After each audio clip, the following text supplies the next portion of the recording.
Welcome guys. आज हम देखते हैं इम्पोर्टेंस ऑफ एंटरप्रेन्योरशिप, उद्यमिता का महत्व। आपके सामने ब्लैक बोर्ड के ऊपर इसकी 10 पॉइंट्स दिख रहे हैं और आपकी जो आरपीएससी की बुक है उसमें भी यही 10 पॉइंट्स दिए हुए हैं और इनमें इन्हीं 10 पॉइंट्स के ऊपर डिस्कशन करना है। सबसे पहले तो जो इम्पोर्टेंस ऑफ एंटरप्रेन्योरशिप है वो कि या उद्यमिता का जो महत्व है वो क्यों है। देखिए, किसी भी देश का आर्थिक या औद्योगिक जो विकास है वो किसके ऊपर निर्भर है? उद्यमिता, एंटरप्रेन्योरशिप के ऊपर। ठीक है। अब किसी भी देश की अर्थव्यवस्था यानी कोई भी देश है उसकी इकोनॉमिक जो सिचुएशन है वो चाहे डेवलप हो या आपकी प्रोग्रेसिव हो, ठीक है, या जो देश है उसकी चाहे विचारधारा चाहे पूंजीवादी हो या साम्यवादी या समाजवादी हो, ठीक है, सबके जो विद्यमानता जो देखी जाती है, जो प्रेजेंस देखी जाती है वो किसकी देखी जाती है? उद्यमिता की। ठीक है। एक जो प्रसिद्ध एक इकोनॉमिस्ट थे मार्शल, उन्होंने भी कहा है, क्या कहा है उन्होंने, जो इसकी जो विशेष महत्व है उसके बारे में उन्होंने भी लिखा है कि entrepreneur is the captain of business who is not only the bearer of risk and uncertainty but he is also a manager, foresighted inventor of new products and builder of economic structure of the country। कि उद्यमी व्यवसाय का वह कप्तान है जो केवल जोखिम और अनिश्चितता, अनसर्टेनिटी को ही वहन नहीं करता, बल्कि वह एक प्रबंधक होता है, भविष्य दृष्टा होता है, नवीन उत्पाद विधियों का आविष्कारक होता है और देश के आर्थिक ढांचे का निर्माता भी होता है। ठीक है। इस प्रकार से जब आपके सामने ये जो डेफिनेशन है उससे भी लगा होगा कि एक तरह से कैप्टन की बात कर रहा है, यानी कि होल एंड सोल जो मुख्य जो देश का आर्थिक आधार का जो स्तंभ है वो कौन सा है? उद्यमिता। ठीक है। अब हम सबसे पहले इसका पॉइंट नंबर 1 देखते हैं कि देश के आर्थिक विकास का आधार, basis of economic development of the nation. देखिए, एंटरप्रेन्योरशिप जो है वो देश का जो उसका जो विकास है, उसका जो एक तरह से बैलेंस जो इकोनॉमिक है उसका एक आधार है। ठीक है। उद्यमिता जो है वो न केवल बिजनेस एक्टिविटी के ऊपर बेसिस होती है, बल्कि ये क्या करती है?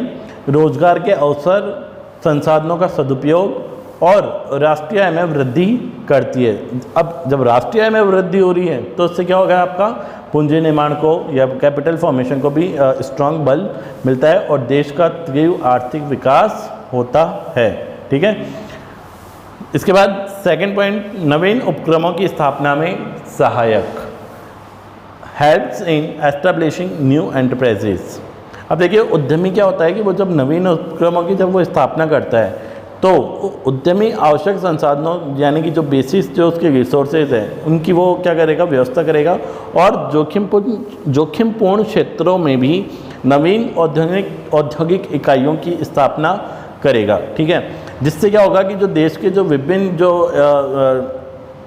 आइकॉनिक जो हमारे जो इंडस्ट्रियलिस्ट हैं, है ना, जो औद्योगिक घराने हैं, वो भी उपक्रमों की स्थापना करेंगे और उनसे प्रेरित होकर जो नवीन उद्यमी यानी जो न्यू एंटरप्राइजर हैं वो मोटिवेट होंगे और उसके बाद में वो इस तरीके से जो है न्यू इकोनॉमिक एक्टिविटी को करने की सोचेंगे। अब आपके सामने हमारे देश के जो आइकॉनिक या टाइकॉन जो हैं वो कौन कौन हुए? जैसे टाटा, बिरला, अंबानी, बजाज, डालमिया, ये सारे जो उद्यमी हैं ये इनको देखकर आप भी मोटिवेट होते हैं और कई न्यू एंटरप्राइजेज भी इनको देखकर मोटिवेट होते हैं। ठीक है। अब देखते हैं हम लोग पॉइंट नंबर 3, विद्यमान उपक्रमों के विकास एवं विस्तार में योगदान, contribution in development and expansion of existing enterprises. देखिए, उद्यमिता जो है वो एक तरह से जो उसका जो एंटरप्राइज है, जो उपक्रम है, उसके सफल संचालन एवं उनके विकास में महत्वपूर्ण भूमिका निभाता है। उद्यमिता के कारण नए नए उत्पादों का निर्माण भी किया जाता है, नवीन उत्पाद विधियाँ और तकनीकों को खोजा जाता है और नवीन बाजारों की खोज की जाती है, जिससे जो विद्यमान और दीर्घकाल तक जो बाजार है उसमें कंटिन्यूटी, उसमें निरंतरता का विकास और विस्तार होता रहता है। इसके लिए पीटर एफ ड्रकर है, उन्होंने भी कहा है कि उद्यमिता व्यवसाय के विकास, नवप्रवर्तन एवं विस्तार में महत्वपूर्ण भूमिका अदा करती है कि entrepreneurship plays a vital role in development, innovation and expansion of business. ठीक है। तो अब आगे पॉइंट भी समझ में कि जो विद्यमान जो उपक्रम जो हैं, यानी जो करंट जो आपके एंटरप्राइजेज हैं उनको भी डेवलप और एक्सपेंशन, ठीक है, उनका विस्तार भी इसके द्वारा किया जाता है। ठीक है। नेक्स्ट, नवीन उत्पाद व तकनीक विकास में सहायक, helps in developing new products and techniques. देखिए उद्यमिता जो है उसके कारण नए नए प्रोडक्ट और न्यू टेक्नोलॉजी का जो है एक्सपेंशन, विकास और विस्तार दोनों होता है। अब मानव जीवन में जो काम आने वाली जो विभिन्न उत्पाद हैं वो उनकी उपलब्धता किसके कारण संभव हुई है? उद्यमिता के कारण। और इसी प्रकार उद्यमिता से विद्यमान उत्पादन विधियों में सुधार एवं परिवर्तन करके नवीन तकनीकों को विकसित किया जा सकता है। ठीक है। अब तो उद्यमिता से क्या हुआ कि जो हमारे जो प्रोडक्ट हैं, ठीक है, वो और जो हमारी जो टेक्नोलॉजी है, इन दोनों में कंटिन्यू जो है न्यू रिसर्च होता रहता है, यानी नई खोज होती रहती है और उस नई खोज के द्वारा एक नया उपक्रम या नई उद्यमिता को जन्म होता है। ठीक है। अब हम देखते हैं पॉइंट नंबर 5, मानवीय क्षमता के पूर्ण उपयोग का अवसर। ठीक है। Opportunity to exploit full human potentially. ठीक है, कि उद्यमिता में उद्यमी स्वयं अपने उपक्रम की स्थापना करता है। ये तो आप सबको पता है कि उद्यमिता कौन है? जो स्वयं उद्यमी अपने उद्योग को लगाता है और उसको सफल बनाने के लिए वह अपनी क्षमता का पूर्ण उपयोग करता है। वह अपने व्यवसाय के विकास एवं विस्तार में अपनी पूर्ण शारीरिक, मानसिक एवं बौद्धिक क्षमता से कार्य करता है। इस प्रकार उद्यमिता से मानवीय क्षमता का सदुपयोग संभव हो पाता है। देखिए वापस इस पॉइंट को कि जो आपका एंटरप्रेन्योर्स है आर द ऑर्गेनाइजेशंस बिल्डर। ठीक है। They use to the creative efforts, vision and courage to make their business successful. For the growth and expansion of their business, they work with the full physical, mental and intellectual capacity. In this way, we can say the entrepreneurship makes possible the full exploitation use of human potential. ठीक है, कि मानव का जो पूर्ण विकास जो है वो किसके द्वारा हो पाता है? एक उद्यमिता के द्वारा, क्योंकि उसका इससे शारीरिक, मानसिक और बौद्धिक तीनों क्षमताओं का विकास होता है। ठीक है। नेक्स्ट, रोजगार के अवसरों का सृजन, क्रिएशन ऑफ एम्प्लॉयमेंट अपॉर्चुनिटी। अब देखिए उद्यमिता के कारण क्या होता है? जो आपने उद्योग लगाया है या ठीक है, उससे अब आप रोज़गार उत्पन्न होंगे, सभी को मालूम है, क्योंकि आपने उद्योग लगाया तो अब आपको रोज़गार भी तो देना होगा, उसमें वर्कर्स भी होंगे।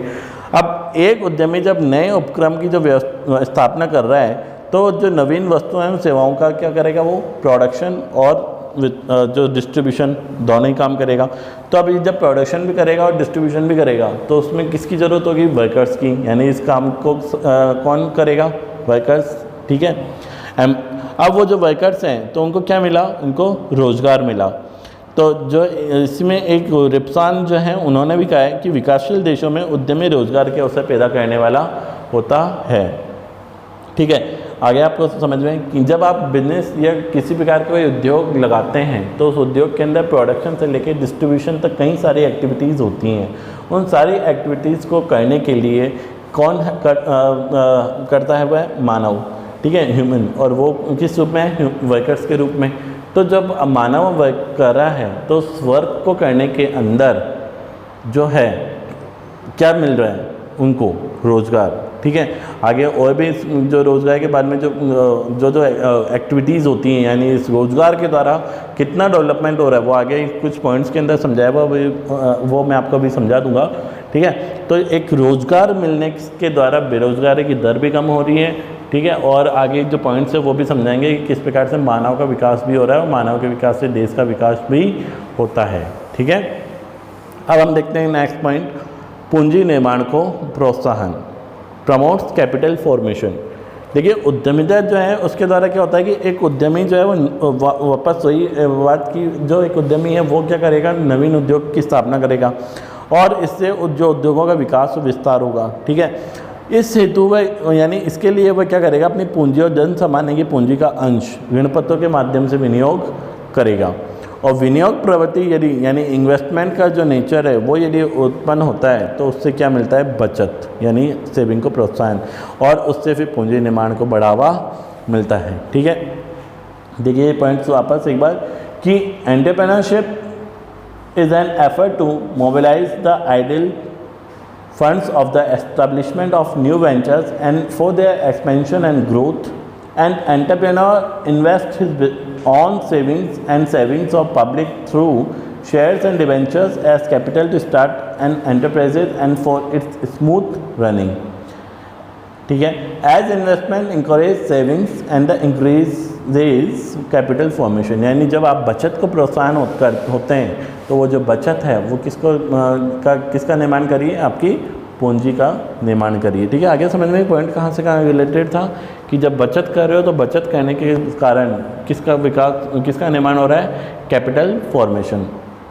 इसके अंदर एक रेजर्ड नस्कर्ट है, उन्होंने बताया कि उन्होंने क्या बताया कि it is only through risking our decisions from one or two another that we creates wealth and capital, कि जो विकासशील जो देश हैं, ठीक है, जो विकासशील देश हैं वो जो हैं केवल उद्यमिता ही एक पूंजी का उद्यमिता ही मतलब पूंजी का एक ऐसा जो है अभेद दुर्ग है जो उसको तोड़ने में जो महत्वपूर्ण भूमिका जो निभाता है वो पूंजी निर्माण में आर्थिक शक्तियों को गति प्रदान करता है। ठीक है, अब हम देखते हैं नेक्स्ट पॉइंट 8, संतुलित आर्थिक विकास, बैलेंस्ड इकोनॉमिक डेवलपमेंट। ठीक है, इसके अंदर देखिए प्रोफेसर एक नर्क से हैं, उन्होंने लिखा है कि an entrepreneur paves the way of economic development, कि उद्यमी संतुलित आर्थिक विकास का मार्ग प्रशस्त करते हैं। क्या करते हैं उद्यमी, संतुलित आर्थिक विकास का मार्ग प्रशस्त करते हैं, कि उद्यमिता के विकास से देश के प्रत्येक कोने में उद्योगों की स्थापना की जा सकती है। ये तो आपको पता ही है। ठीक है, यदि आप उद्यम जो लगाते हैं, आप जो इंडस्ट्री लगाते हो देश के किसी भी कोने में लगा सकते हैं। तो इससे क्या होता है कि जो क्षेत्र जो कम डेवलप है, यानी जो एरिया जो कम डेवलप है, वहाँ उद्यमियों को विभिन्न प्रकार के रियायतें में छूट प्रदान करके अल्प विकसित क्षेत्रों का विकास करके संतुलित आर्थिक विकास किया जा सकता है। आपने देखा होगा आजकल जो स्टेट्स हैं उनके अंदर कई जगह पे रिको एरिया बनाए हुए हैं। ठीक है, रिको इंडस्ट्रियल एरिया, वो एरिया क्यों बनाए, ताकि जो आसपास का जो क्षेत्र है वो डेवलप हो और उस डेवलपमेंट के द्वारा क्या हो, देश का आर्थिक विकास यानी इकोनॉमिक डेवलपमेंट आपको। ठीक है, तो देखिए हर जो चीज़ है वो कहीं ना कहीं किसी न किसी से डायरेक्ट और इनडायरेक्ट रूप से जुड़ी हुई होती है। ठीक है, तो जब देश का विकास होना है, यानी कि जब आप उद्योग प्लांट लगा रहे हो तो जिस भी क्षेत्र में लगा रहे हो उस क्षेत्र के जो आसपास जो व्यक्ति हैं उनको भी रोज़गार मिलता है, और वो रोज़गार मिलने से उस क्षेत्र का विकास होता है, और क्षेत्र के विकास से देश का विकास भी होता है। ठीक है, अब हम नेक्स्ट पॉइंट देखते हैं, राजकीय नीतियों एवं योजनाओं के क्रियान्वयन में सहायक, helps in the execution of government policies and plans. देखिए उद्यमिता के माध्यम से न केवल औद्योगिक नीति का क्रियान्वयन होता है बल्कि ये देश के विकास हेतु बनाई गई अन्य योजनाओं एवं नीतियों को लागू करने में भी महत्वपूर्ण भूमिका निभाता है। देखिए केंद्र और राज्य सरकारें इस प्रकार की कई योजनाओं में उद्यमी सहभागिता प्रदान करने का क्रियान्वयन में सहायता प्रदान करती है। अब आपको पता होगा कि हाल ही में देश की जो सरकार है उसके द्वारा यह घोषणा की गई कि आपके पास में यदि किसी भी प्रकार का कोई प्लान है एंटरप्रेन्योरशिप से रिगार्डिंग, तो आप उस प्लान को हमारे पास में लेकर आइए, और हम में यदि वो आपका प्लान बहुत अच्छा लगता है, ठीक है, आपका प्रोजेक्ट का जो आउटलाइन है वो हमें अच्छी लगती है, समझ में आती है, तो उसके लिए फाइनेंस हमारे द्वारा किया जाएगा, यानी उसके लिए जो वित्त की जो व्यवस्था है वो हम आपको करके देंगे। ठीक है, तो अब आपने ये पॉइंट्स वहीं से रिलेटेड है कि जो एंटरप्रेन्योरशिप के अंतर्गत जो गवर्नमेंट की जो पॉलिसीज़ हैं आजकल वो भी इस प्रकार से काम करने लग गई है, क्योंकि उनको भी पता है कि जो एंटरप्रेन्योरशिप है वही एक बेस पिलर है जिसके द्वारा राज्य का विकास या क्षेत्र का विकास निर्भर करता है। ठीक है, और भी आपने देखा होगा कई सारी ऐसी योजनाएं, ऐसे प्लान्स जो हैं रनिंग में है, जिसके अंतर्गत क्या हो रहा है कि जो एंटरप्रेन्योर हैं उनको मोटिवेट किया जाता है ताकि वो कुछ नया कुछ प्रोडक्ट से अपना उद्यम लाएं या लगाएं और उससे जो है मोटिवेट होकर कोई दूसरे और नए उद्यमी भी जन्म लें या पैदा हो, ठीक है, और वह भी इस तरीक़ा से जो है देश का विकास और या राज्य का विकास में योगदान दें, ठीक है। अब नेक्स्ट पॉइंट हम देखते हैं 10th, सामाजिक परिवर्तन में सहायक, हेल्प इन सोशल चेंज। देखिए, उद्यमिता समाज में क्या करता है, शिक्षा और जागृति फैलाता है। ये तो सबको ही पता है, क्योंकि एक उद्यमी जब सक्सेस हो जाता है तो सब उसी की ओर नजरें गड़ा के देखने लग जाते हैं कि ये पहले ये था और आज ये आदमी इतना ऊंचा हो चुका है, ठीक है। तो इससे अब समाज में क्या हुआ, जागृति फैली, ठीक है। वैज्ञानिक अनुसंधान और शोध के परिणाम बढ़ते हैं। अंधविश्वास, रूढ़िवादिता और कु जो प्रथाएं हैं वो समाप्त होती हैं, ठीक है। इस प्रकार से क्या होता है कि जो उद्यमिता, जो रोजगार जो प्रदान किया जा रहा है व्यक्तियों में, तो व्यक्तियों की आय बढ़ती है और आय बढ़ने से उनके जीवन स्तर में भी वृद्धि होती है, ठीक है, जिससे समाज में सकारात्मक परिवर्तन आसानी से संभव हो पाता है, ठीक है। आ गया समझ में? देखिए वापस कि through their unique vision leadership and offering of new goods and services, entrepreneurs can create many social changes and can reduce dependence on obsolete systems and technologies. They can break away from traditional thinking, create social awareness, ethical awakening, solve social problems like unemployment, etc. By creating job opportunities, they increase per capita income, which in turn increase the standard of living. As a result, the positive changes in society can be easily made possible. ठीक है, आ गया आपको समझ में? ठीक है, आ गया। अब हम देखते हैं पॉइंट नंबर 11, शोध एवं अन्वेषण को बढ़ावा, encourage to research and investigation. देखिए उद्यमिता अब आप बताएं कि उद्यमिता का मेन जो बेस है वो क्या है, इनोवेशन, ठीक है। अब जो इनोवेशन है यानी जो नवीनता जो है, ये नवीनता उत्पाद या तकनीक या बाजार से भी संबंधित हो सकती है। अब इस इनोवेशन नव प्रवर्तन को जो बनाए रखने तो हमें क्या कहना पड़ेगा, कंटिन्यू रिसर्च, ठीक है, और इन्वेस्टिगेशन, अनुसंधान करना होता है, क्योंकि आपको पता है आजकल का जो बाज़ार है वो उपभोक्तामुखी या कंज्यूमर ओरिएंटेड है। तो कंज्यूमर की जो भी नीड्स हैं, उनकी आवश्यकताएं वो चेंज होती रहती है। उन्हीं आवश्यकताओं को ध्यान में रखते हुए जो है हमें प्रोडक्ट को डेवलप करना होता है और कंटिन्यू उसमें चेंजेस करने होते हैं। तो जो वर्तमान समय में यदि किसी उपक्रम को बना रहना है तो उससे इनोवेशन या इन्वेस्टिगेशन दोनों को अपने साथ में लेके चलना होगा, ठीक है। शोध और जो अनुसंधान यानी विभाग का मुख्य कार्य ही वैज्ञानिक दृष्टिकोण अपनाते हुए नव प्रवर्तन करना होता है, ठीक है। आपको आजकल पता भी होना चाहिए कि आजकल रिसर्च एंड डेवलपमेंट का एक अलग से डिपार्टमेंट होता है हर इसके आपके एंटरप्राइज के अंदर या बिजनेस के अंदर, जो सिर्फ यही काम करता है कि समय के साथ में क्या क्या मांग में परिवर्तन हो रहा है और उस मांग को जो है बनाए रखने के लिए और समय के साथ में प्रतिस्पर्धा यानी जो आपके राइवल्स जो कंपनीज़ हैं, ठीक है, उन कंपनीज़ को आप किस प्रकार से अपने प्रॉफिट को बढ़ाते हुए उनसे आप कंटिन्यू आगे बढ़ सकते हैं, ठीक है। तो उसमें कौन आपको हेल्प कर रहा है, रिसर्च और इन्वेस्टिगेशन, ठीक है। तो आपको ये पॉइंट जो हैं वो 10 पॉइंट्स जो हैं वो आपके अब तक आप समझ में आ चुके होंगे, ठीक है। आई होप आप एक बार इन पॉइंट्स को वापस जो है अपनी बुक से उनको रीड कीजिएगा और इन पॉइंट्स को समझने की कोशिश कीजिएगा। Thank you.